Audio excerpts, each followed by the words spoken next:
শুভ সকাল বন্ধুরা, কেমন আছেন? আজকে খুব ভালো দিন। শুভ শুভ শুভ অক্ষয় তৃতীয়া। সকলকে জানাচ্ছি শুভেচ্ছা। ভালো থাকুন, ঠাকুর আপনাদের মঙ্গল করুন, খুব ভালো কাটান জীবন। আজকে সন্ধেবেলা একটা কাজ করবেন, ভুলবেন না। আমিও করব, তখন মনে হলো আমার বন্ধুরাও করুক। সকলের জীবনে শান্তি আসুক, পিস আসুক, প্রসপেরিটি আসুক। 3টে প্রদীপ নেবেন, একদম সিম্পল। 3টে প্রদীপ 3 দিকে জ্বালাবেন, একটা কিচেনে, একটা মুখ্য দুয়ারে, আর একটা উত্তর দিকে। ঠিক আছে?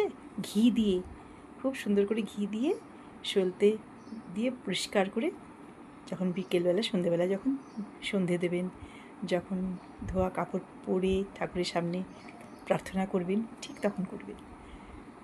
রান্নাঘরে ওটা অবশ্যই একটা সেফ জায়গায় দেবেন, রাখবেন প্রদীপটা, তার পাশে 1 গ্লাস জল দেবেন।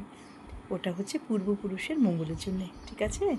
আর মুখ্য যেটা মানে মেন এন্ট্রেন্সে, সেটা হচ্ছে মা লক্ষ্মীর আগমনের জন্যে। মা লক্ষ্মী আসুক আপনাদের বাড়িতে, ঢুকে সব শান্তিতে একদম ভরিয়ে দিক আপনাদের জীবন।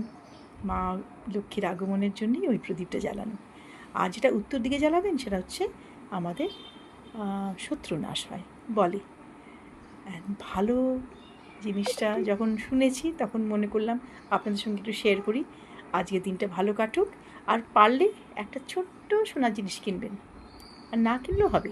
যদি একদম পারছেন না, হলুদ সর্ষে কিনুন। হলুদ সর্ষে মা লক্ষ্মীর খুব প্রিয়। আর সাদা মিষ্টি। আসি, ভালো থাকবেন, বাই বাই।